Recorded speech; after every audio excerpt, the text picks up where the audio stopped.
제48장.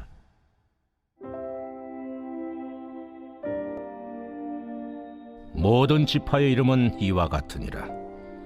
북쪽 끝에서부터 헤들론 길을 거쳐 하맛 어귀를 지나서 다메섹 경계선에 있는 하살에논까지, 곧 북쪽으로 하맛 경계선에 미치는 땅 동쪽에서 서쪽까지는 단의 몫이요, 단 경계선 다음으로 동쪽에서 서쪽까지는 아셀의 몫이요, 아셀 경계선 다음으로 동쪽에서 서쪽까지는 납달리의 몫이요, 납달리 경계선 다음으로 동쪽에서 서쪽까지는 므낫세의 몫이요, 므낫세 경계선 다음으로 동쪽에서 서쪽까지는 에브라임의 몫이요, 에브라임 경계선 다음으로 동쪽에서 서쪽까지는 르우벤의 몫이요, 르우벤 경계선 다음으로 동쪽에서 서쪽까지는 유다의 몫이요, 유다 경계선 다음으로 동쪽에서 서쪽까지는 너희가 예물로 드릴 땅이라. 너비는 25,000척이요 길이는 다른 몫의 동쪽에서 서쪽까지와 같고 성소는 그 중앙에 있을지니, 곧 너희가 여호와께 드려 예물로 삼을 땅의 길이는 25,000척이요 너비는 10,000척이라. 이 드리는 거룩한 땅은 제사장에게 돌릴지니, 북쪽으로 길이가 25,000척이요 서쪽으로 너비는 10,000척이요 동쪽으로 너비가 10,000척이요 남쪽으로 길이가 25,000척이라.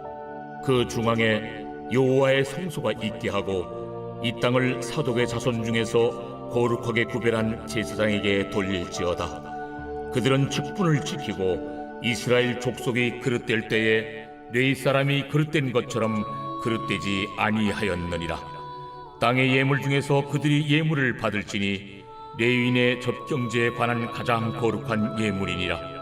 제사장의 경계선을 따라 레위 사람의 몫을 주되 길이는 25,000척이요 너비는 10,000척으로 할지니, 이 구역의 길이가 25,000척이요 너비가 각기 10,000척이라. 그들이 그 땅을 팔지도 못하며 바꾸지도 못하며 그 땅에 처음 익은 열매를 남에게 주지도 못하리니, 이는 여호와께 거룩히 구별한 것임이라. 이 25,000척 다음으로 너비 5,000척은 속된 땅으로 구분하여 성읍을 세우며 거주하는 곳과 전원을 삼되 성읍이 그 중앙에 있게 할지니, 그 크기는 북쪽도 4,500척이요 남쪽도 4,500척이요 동쪽도 4,500척이요 서쪽도 4,500척이며, 그 성읍의 들은 북쪽으로 250척이요 남쪽으로 250척이요 동쪽으로 250척이요 서쪽으로 250척이며, 예물을 삼아 거룩히 구별할 땅과 연접하여 남아있는 땅의 길이는 동쪽으로 10,000척이요 서쪽으로 10,000척이라. 곧 예물을 삼아 거룩하게 구별할 땅과 연접하였으며, 그 땅의 소산을 성읍에서 일하는 자의 양식을 삼을지라. 이스라엘 모든 지파 가운데에 그 성읍에서 일하는 자는 그 땅을 경작할지니라. 그런즉 예물로 드리는 땅의 합계는 길이도 25,000척이요 너비도 25,000척이라. 너희가 거룩히 구별하여 드릴 땅은 성읍의 기지와 합하여 네모 반듯할 것이니라. 거룩하게 구별할 땅과 성읍의 기지 좌우편에 남은 땅은 군주에게 돌릴지니, 곧 거룩하게 구별할 땅의 동쪽을 향한 그 경계선 앞 25,000척과 서쪽을 향한 그 경계선 앞 25,000척이라. 다른 목들과 연접한 땅이니 이것을 군주에게 돌릴 것이며, 거룩하게 구별할 땅과 성전의 성소가 그 중앙에 있으리라. 그런즉 군주에게 돌려 그에게 속할 땅은 레위 사람의 기업 좌우편과 성읍의 기지 좌우편이며 유다 지경과 베냐민 지경 사이에 있을지니라. 그 나머지 모든 지파는 동쪽에서 서쪽까지는 베냐민의 몫이요 베냐민 경계선 다음으로 동쪽에서 서쪽까지는 시므온의 몫이요 시므온 경계선 다음으로 동쪽에서 서쪽까지는 이사갈의 몫이요 이사갈 경계선 다음으로 동쪽에서 서쪽까지는 스불론의 몫이요 스불론 경계선 다음으로 동쪽에서 서쪽까지는 갓의 몫이며 갓 경계선 다음으로 남쪽 경계선은 다말에서부터 무리바 가데스 셈에 이르고 애굽 시내를 따라 대해에 이르나니 이것은 너희가 제비 뽑아 이스라엘 지파에게 나누어 주어 기업이 되게 할 땅이요 또 이것들은 그들의 몫이니라. 주 여호와의 말씀이니라. 그 성읍의 출입구는 이러하니라. 북쪽의 너비가 4,500척이라. 그 성읍의 문들은 이스라엘 지파들의 이름을 따를 것인데 북쪽으로 문이 셋이라. 하나는 르우벤 문이요 하나는 유다 문이요 하나는 르이 문이며 동쪽의 너비는 4,500척이니 또한 문이 셋이라. 하나는 요셉 문이요 하나는 베냐민 문이요 하나는 단 문이며 남쪽의 너비는 4,500척이니 또한 문이 셋이라. 하나는 시므온 문이요 하나는 이사갈 문이요 하나는 스불론 문이며 서쪽도 4,500척이니 또한 문이 셋이라. 하나는 간 문이요 하나는 아셀 문이요 하나는 납달리 문이며 그 사방의 합계는 18,000척이라. 그날 후로는 그 성읍의 이름을 여호와 삼마라 하리라.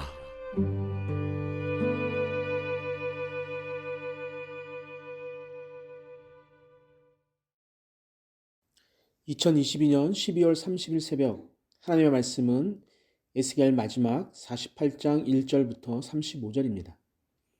먼저 1절부터 20절에서는 평등한 분배가 이루어지는 약속의 땅에 대한 이야기입니다. 에스겔서 마지막에 이르는 장들은 이스라엘 땅과 성전의 관계를 짚어보는 것입니다. 이것은 이스라엘 신앙 가운데 깊이 새겨져 있습니다. 지파들의 지리적 경계들을 서술했던 것처럼 땅은 북쪽 경계에서 시작하여 남쪽에 이르기까지 각 지파들에게 같은 크기로 분배됩니다. 이 부분은 북쪽 경계에서 시작된 7지파만 먼저 언급하지만 12지파의 전통적인 숫자는 땅이 없는 레위 지파를 빼고 요셉을 에브라임과 므낫세로 나누어 얻어진 구분입니다. 분배받을 땅의 몫을 표시하는 순서는 단, 아셀, 납달리, 므낫세, 에브라임, 르우벤, 그리고 유다입니다. 이 분배는 동쪽 경계에서 서쪽 경계까지 띠 모양을 하고 있어요. 땅 분배 특징은 12지파의 땅의 크기가 모두 동일한 것에 있습니다. 모세오경에서의 땅 분배는 지파의 크기에 비례해서 분배되었고 위치는 제비 뽑기로 결정했습니다. 그러나 에스겔서에서의 땅 분배는 전혀 다른 논리입니다. 땅의 소유권을 가지신 여호와가 가나안의 땅 제도와는 전혀 다른 것을 말씀하신 것입니다. 보통 왕들이 땅을 소유하고 대다수는 봉건 제도의 농노처럼 소작농으로 살았습니다. 그러나 이스라엘은 지금 누가 더 크거나 덜 큰 영토를 가지는 것이 아니라 똑같은 분량의 땅을 받습니다. 새롭게 회복된 12지파 공동체는 모든 사람이 평등하다는 것을 반영한 것입니다. 독특한 점은 유다 경계선 아래 거룩한 지역이 있다는 것입니다. 그리고 성소가 중앙에 위치합니다. 거룩한 땅엔 성전을 세우고 사독의 자손 중에서 거룩하게 구별한 제사장에게 주는 땅입니다. 지리적인 중심부에 하나님이 계시고 이전처럼 남과 북으로 구분하는 이스라엘과 유다가 아닙니다. 북쪽의 7지파와 남쪽의 5지파를 고려할 때 유다는 북쪽의 일부가 되었습니다. 특별히 1만 척 땅 가운데 먼저 사독 자손의 제사장들에게 할당되는데 이것은 땅의 예물 중에서 예물로 드리는 땅입니다. 또한 이 땅은 여호와께 거룩하게 구별한 땅으로서 그 땅을 팔지도 못하고 바꾸지도 못하는 땅이고 그 땅에 처음 익은 열매를 남에게 주지도 못하게 하십니다. 왜냐하면 여호와께 거룩히 구별한 것이기 때문입니다. 여기서 25,000척을 구분하여 성읍을 세워 거주할 만한 성읍이 되도록 하고 중앙에 세워야 합니다. 북남, 동서로 연결된 정사각형의 땅입니다. 이 성읍은 모든 하나님의 백성을 위한 장소로 그 성읍에서 일하는 자는 어느 지파든지 와서 경작할 수 있는 곳입니다.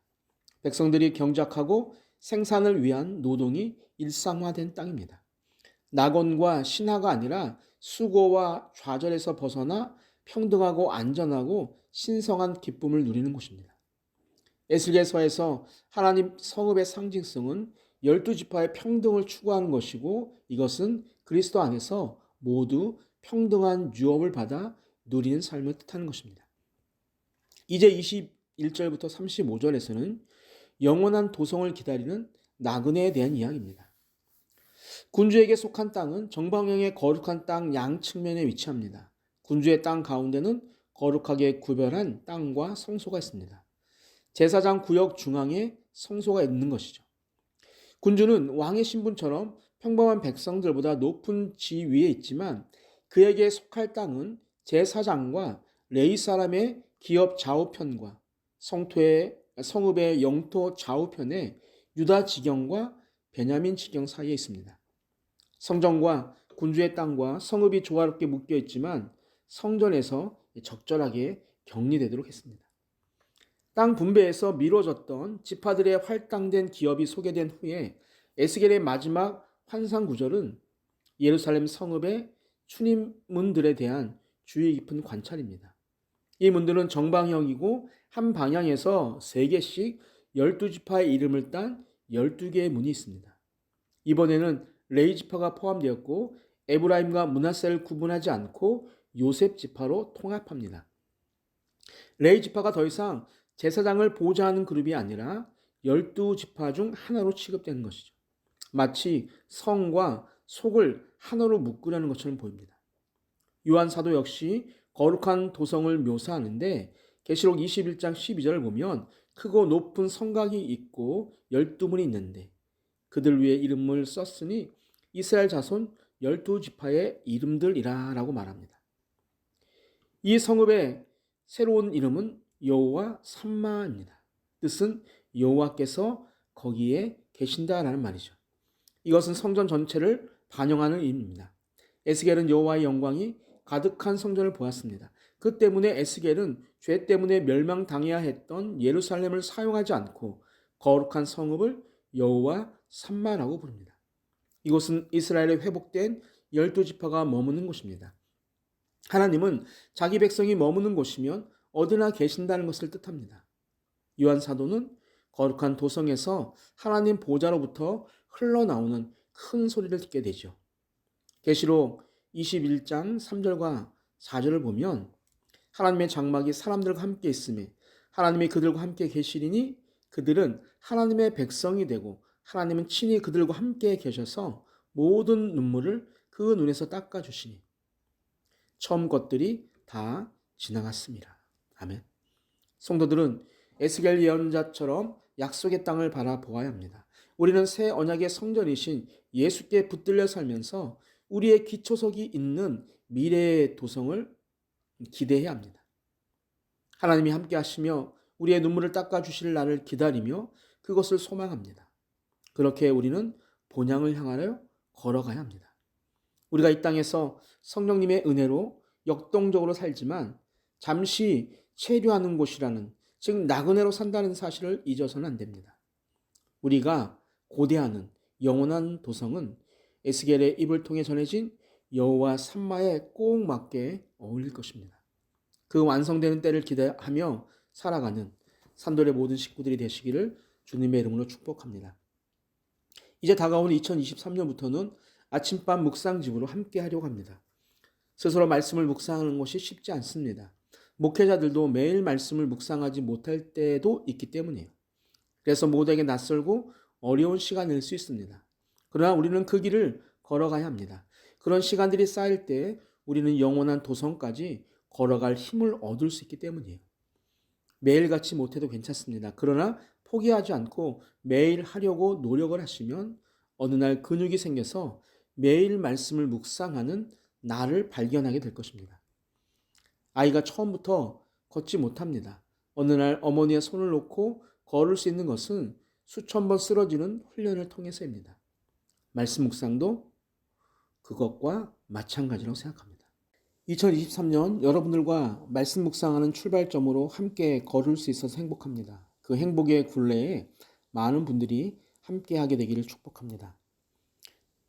하나님, 2022년 많은 일들이 있었지만 우리를 사랑하시는 하나님의 은혜로 지금까지 걸어올 수 있게 된 것을 감사드립니다. 우리가 쓰러지려고 할 때마다 우리를 세워주시고 손잡아 주시고 뒤에서 안아주시면서 내가 너를 사랑한다, 우리 함께 가자라고 말씀해 주셨기에 오늘 이 자리까지 왔습니다.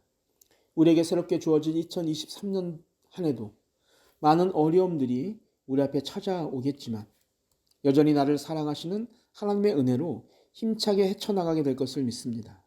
우리와 함께하여 주옵소서. 올 한 해 부족한 종과 함께 교회를 세워오신 많은 분들을 축복하여 주시고 2023년도 한 해도 함께 손잡고 씩씩하게 걸어가게 하여 주옵소서. 감사하신 예수님의 이름으로 기도하옵나이다. 아멘. 우리 함께 기도합니다. 첫 번째, 교회 안에서 안전하고 평등하며 참 기쁨을 맛보며 살게 하여 주옵소서. 두 번째, 나는 이 땅의 나그네여 순례자임을 고백하며 날마다 주님과 동행하며 살게 하옵소서. 마지막 2022년의 마지막 새벽 말씀까지 함께 하여 주셔서 감사합니다. 2023년 한 해도 말씀 가운데 우리와 함께 하여 주옵소서. 함께 기도하시겠습니다.